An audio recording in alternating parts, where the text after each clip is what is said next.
ये अति महत्वपूर्ण समाचार प्रस्तुत करें। ईरान और अमेरिका के बीच किसी भी समय युद्ध छिड़ सकता है। ईरान भी अपनी जीत पर अड़ा हुआ है और अमेरिका भी अपनी जीत पर अड़ा हुआ है। क्या होगा क्या नहीं होगा अभी कुछ कह नहीं सकते हैं, किंतु ईरान पूरा घिरा हुआ है और अमेरिका किसी भी तरीके से अब कोई चूक नहीं करना चाहता। जो भी होगा परिणाम सामने आएगा। ईरान भी अब इजराइल पर हमला करने के लिए पूरी तरीके से तैयार है। मामला तो बड़ा विचित्र होता जा रहा। अब मिडिल ईस्ट में भी राजनीति बड़ी गर्मा रही है कि आखिरकार ईरान और अमेरिका के बीच युद्ध हुआ ना, तो मिडिल ईस्ट का भविष्य क्या होगा। मुझे तो ऐसा लगता है कि यदि ईरान परास्त हो जाता है तो मिडिल ईस्ट के अनेक राष्ट्र अमेरिका के साथ हो जाएंगे, मगर ऐसा लगता नहीं है कि ये होगा। और हो सकता है कि कुछ मध्यस्थता हो जाए और ये युद्ध रुक जाए, परंतु रुकेगा नहीं। होगा युद्ध, जरूर होगा, किसी भी हालत में होगा। भारी नरसंहार तो होना ही है। अब यहाँ पर अभी एक बात चली है कि ट्रम्प ने ऐसी योजना बनाई है कि खेमनेई को गिरफ्तार कर लिया जाए, परंतु ये संभव नहीं है। ईरान पर अनेक क्षेत्रों से हमले होंगे, दक्षिण से हमले होंगे, पश्चिम से हमले होंगे, ऐसी योजना भी बनाई गई। ठीक है, बना लो, अब क्या किया जाए। अब यूक्रेन और रूस युद्ध भी चरम पर है। पुतिन अपनी हठधर्मिता अपनाए हुए है और वहां भी नरसंहार जारी है। अब क्या हो रहा है विश्व में कुछ समझ में ही नहीं आ रहा है कि क्या होगा क्या नहीं होगा। आखिरकार विश्व में शांति कैसे स्थापित होगी, ये भी अहम समस्या बनी हुई है, बनी रहेगी। अब आ जाइए हम थोड़ी भारत की बात कर लें। भारत में तो बड़ी विचित्र राजनीतिक स्थिति हो गई। अराजकता चरम पर है, जनता त्रस्त है, सरकार अपने सत्तावादी स्वार्थ नीति में व्यस्त है। तो ऐसी स्थिति में अब जो हम यहाँ पर नेताओं के बयान आ रहे हैं, जो उनके कृत्य सामने आ रहे हैं ना, वो भी बड़े विचित्र लग रहे हैं।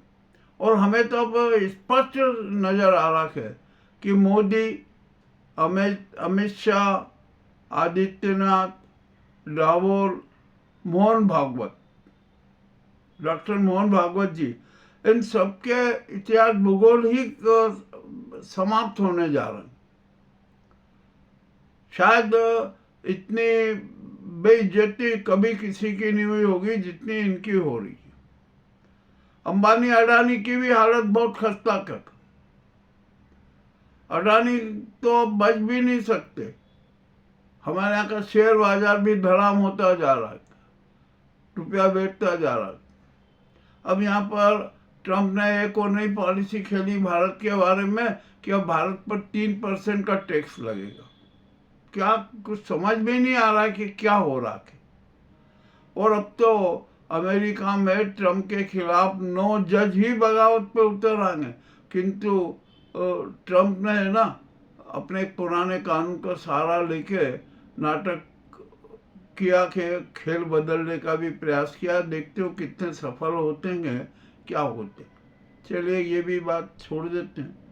अब हम तो भारत की बात कर और एक विशेष बात करते हैं कि नीट छात्रा हत्याकांड बड़े अजीब रोचक स्थिति में हो गया। सब इधर उलझ रहे, कोई सच बताने को तैयार नहीं। और अब तो आ रहे कि हाँ जिन्होंने दुष्कर्म किया है, जो हत्या की है ना, उनके भी नाम सामने आ गए हैं। जल्दी उनके चेहरे प्रकट हो जाएंगे, गिरफ्तारियां हो जाएगी, क्या होगा। अब ठीक है, जो भी होगा देखते हैं।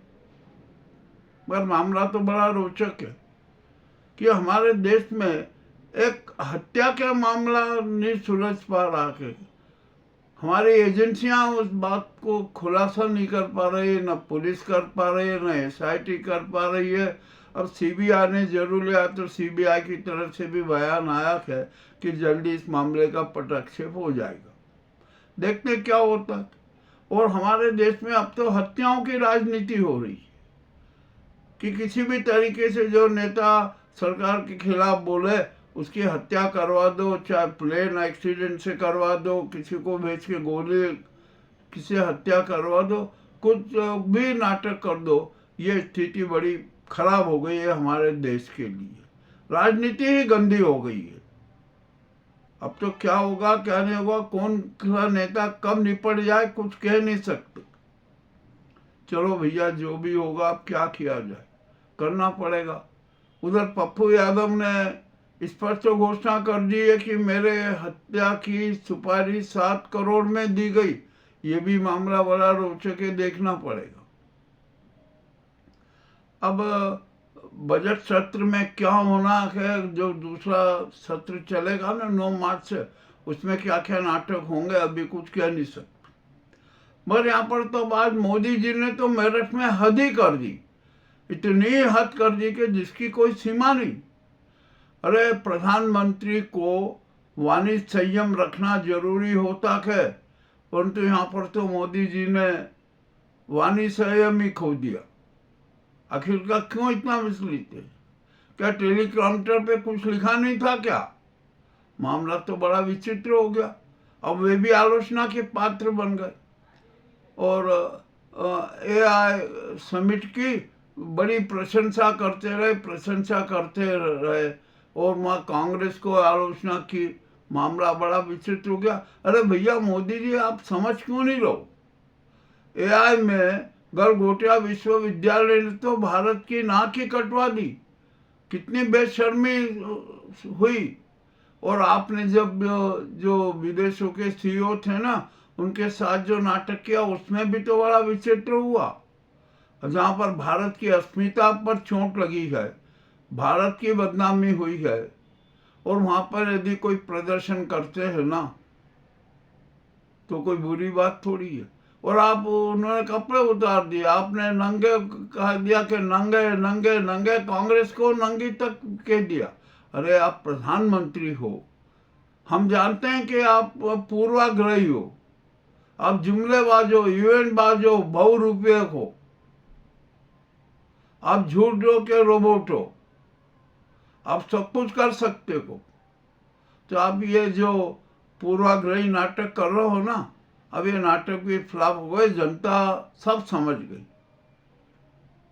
अब आप मन की बात में न जाने कुछ भी बोलते रहो, कोई सुनना पसंद ही नहीं करता है। अरे जनता की बात सुनो, जनता की बात करना पड़ेगा, मगर नहीं, वो भी नहीं होगी। अरे बड़ी विचित्र स्थिति हो गई है हमारे देश में। जनता ट्रस्ट से महंगाई चरम पर है, और अब तो सुप्रीम कोर्ट ने भी बड़ा कठोर नियम बना लिया। उसने भी कठोर निर्णय दे दिए कि ये फ्रीवाद मुफ्तवाद बिल्कुल बंद करो, मुफ्त की रेवड़ियाँ बांटना बंद करो।